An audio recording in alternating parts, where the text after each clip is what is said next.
बहू तो सीधे मुंह बात ही नहीं करती है। एक प्रेरणादायक कहानी। आज दीपा ऑफिस से आते समय अपने लिए कुछ कपड़े ले आई थी, जिसको देख उसकी सासू माँ चिढ़ गई थी। उनको अच्छा नहीं लगता दीपा का यूं शॉपिंग करना। लो एक नई साड़ी, लगता है पूरी तनख्वाह कपड़ों पर ही खर्च करती हो। अलमारियां ठूस ठूस कर भरी हुई हैं, लेकिन मन नहीं भरता। वैसे कितनी तनख्वाह मिलती है तुम्हें बहू? विधि से ज़्यादा मिलती है या कम? ऑफिस जाने के लिए निकल ही रही थी, दीपा को टोका सासू माँ ने। दीपा को गुस्सा तो ऐसा आया कि करारा जवाब दे, लेकिन बड़ी हैं और सुबह सुबह अपना भी मूड खराब नहीं करना चाहती, इसलिए स्कूटर की चाबी उठाई और चली गई। देखा, घमंड तो इतना है कि जवाब तक नहीं देती। उधर मेरी बेटी है, सादगी और विवेकशील का दूसरा नाम। इतने बड़े पद पर है, लेकिन गिनती की साड़ियाँ रखती है। बड़बड़ाती हुई लहसुन छीलने लगी सासू माँ, और बेटा भी नहाने चला गया उनकी बात को अनसुना कर। प्रेमलता देवी हैं जो अपने बेटे और बहू के साथ रहती हैं। एक बेटा और एक बेटी हैं इनके, जो इसी शहर में रहते हैं और आते जाते रहते हैं, जैसा कि ज़्यादातर घरों में होता है। जिनके साथ रहते हैं उनसे कभी संतुष्ट नहीं होते वृद्ध लोग। प्रेमलता जी उनमें से ही एक हैं। रहती दीपा के साथ हैं, लेकिन अच्छी लगती हैं दूसरी बहू और बेटी विधि। दीपा एक प्राइवेट कंपनी में नौकरी करती है। बड़ी शौकीन और खुश मिजाज औरत है। कड़ी मेहनत करती है और खुलकर जीती है। ज़्यादातर महिलाओं की तरह उसे भी नए नए कपड़े पहनने और तैयार होकर रहने का शौक है।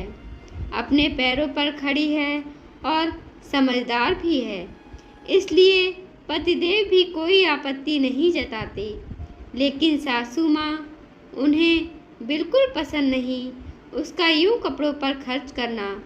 ऐसा नहीं है कि ज़रूरत से ज़्यादा खर्च करती है या फिर सिर्फ अपने बारे में सोचती है, लेकिन कपड़ों को व्यवस्थित रखना भी एक कला है जो बहुत अच्छे से जानती है दीपा।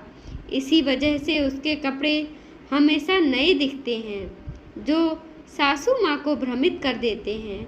ऐसा नहीं है कि वह सासू माँ के कपड़े गंदे रखती है या उनका ध्यान नहीं रखती।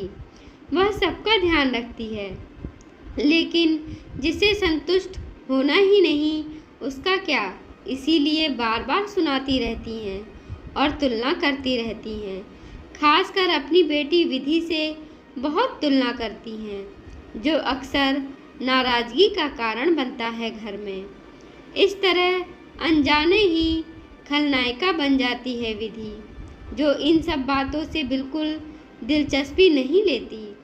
व्यस्त होने के कारण ज़्यादा समय तो आ नहीं सकती विधि दीदी, लेकिन जब भी आती हैं मम्मी का यही राग चलता रहता है और उन्हें समझाने में ही पूरा दिन निकल जाता है। इस चक्कर में भाई भाभी के पास तो बैठ भी नहीं पाती हैं। उन्हें भी गलतफहमियां होने लगती हैं। आज फिर यहाँ से गुजर रही थी विधि तो माँ से मिलने आ गई। ऐसी गलतफहमियों की स्थिति में समझदार बेटियां भी नहीं चाहती कि भाई भाभी की अनुपस्थिति में मायके जाएं, लेकिन माँ ने कोई दवाई मंगवाई थी और भाई भाभी के आने में भी ज़्यादा समय नहीं था, इसलिए चली आई। माँ भी खुश हो गई। मन की बात जो भी हो बेटी से तो कहती ही हैं। माँ उन्हें तो आज सुबह से ही खुजली हो रही थी मुंह में, इसलिए शुरू हो गई। पता है, आज फिर नई साड़ी पहनी थी, 1000 से कम की नहीं होगी। उस पर तरह तरह का मेकअप होता है। हर 15 दिन में ब्यूटी पार्लर जाती है। तुम भी तो हो उसी के उम्र की, फिर भी इतनी विवेकशील हो। लेकिन उसे तो घर की ही नहीं सूझता। न पैसा बचाना है, न सही जगह लगाना है, बस उड़ाना है। पता नहीं इतने कितने रुपए कमाती होगी? तुम्हें पता है कुछ? क्या तनख्वाह मिलती है उसे? मेरी तो किसी बात का जवाब नहीं देती। नाराज़गी से बोलती जा रही थी मम्मी। फिर शुरू हो गई आप। कितनी बार बोला है कि यूँ तनख्वाह नहीं पूछते किसी की। इतना तो कमाती होंगी तभी तो खर्च करती होंगी। मुझसे और आपसे तो नहीं मांगती। सबका अपना अपना शौक़ है। मम्मी, मुझे बचपन से जानती हैं आप। कोई शौक़ नहीं है मुझे सजने संवरने का, लेकिन इसका मतलब यह नहीं है कि सब मेरे जैसे ही हों। उल्टा मैं अलग हूँ नॉर्मल औरतों से। जिस तरह आप अपनी बहू को सुनाती हो कि खर्च करती रहती है और नखरे करती है, उसी तरह सब मुझे यह कहते हैं कि कंजूस है। पर क्या करूं? ना पसंद है ना आदत है, इसलिए बोलने देती हूँ। विधि ने जवाब दिया, अरे शौक पूरे करने से कौन मना करता है, लेकिन बचत भी तो कोई चीज़ है। ऐसे ही चलता रहा तो बुढ़ापे के लिए क्या बचाएगी? पता है उसकी उम्र में मैंने खुद की बचत से 10 तोला सोना खरीदा था और ये कपड़ों में उड़ा रही है। आपने सोना भी अपने शौक के लिए ही खरीदा था ना? जैसी खुशी आपको सोना पहनकर होती थी, वैसी उसे इन सब चीज़ों से मिलती है। कौन कहता है कि वह बचत नहीं करती? आपने इस उम्र में अपना घर बनवाया था, उसने बनवा दिया है। वो भी तो यह बात आपको सुना सकती है, लेकिन यह उसकी समझदारी ही है कि वह आपकी इज्जत करती है। फिर ज़बरदस्ती क्यों बेइज्जत होना चाहती हैं आप? दुनिया देखी नहीं कैसे कैसे बेटे और बहुएं होती हैं। आपको अच्छे मिले हैं तो आराम से रहिए ना, और उनको भी रहने दीजिए। विधि समझा ही रही थी कि अरे दीदी आप कब आईं? दरवाज़ा खोलकर अंदर आ गई दीपा। अभी ही आई, आज इस तरफ ही आई थी। अच्छा चाय लोगी ना? शाम का खाना यहीं बना रही हूँ, खाकर जाना, किचन में जाते हुए बोली दीपा।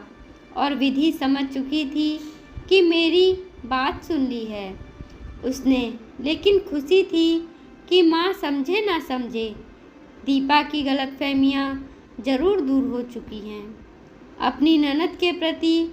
और दीपा बहुत खुश भी थी कि उसकी ननद बहुत अच्छी हैं। वो माँ को भ्रमित नहीं करती, बल्कि माँ को तो वो समझाती हैं। दीपा की ननद की तरफ से जो शिकायतें थीं वो दूर हो गईं, और सासू माँ को भी अपनी बेटी विधि की बात समझ में आ गई थी, और उन्होंने आगे से किसी भी बात के लिए दीपा को ब्लेम करना बंद कर दिया था। धन्यवाद दोस्तों। आपको यह कहानी कैसी लगी कमेंट बॉक्स में ज़रूर कमेंट करें, और कृपया हमारे चैनल को लाइक करें, शेयर करें, सब्सक्राइब करें। धन्यवाद।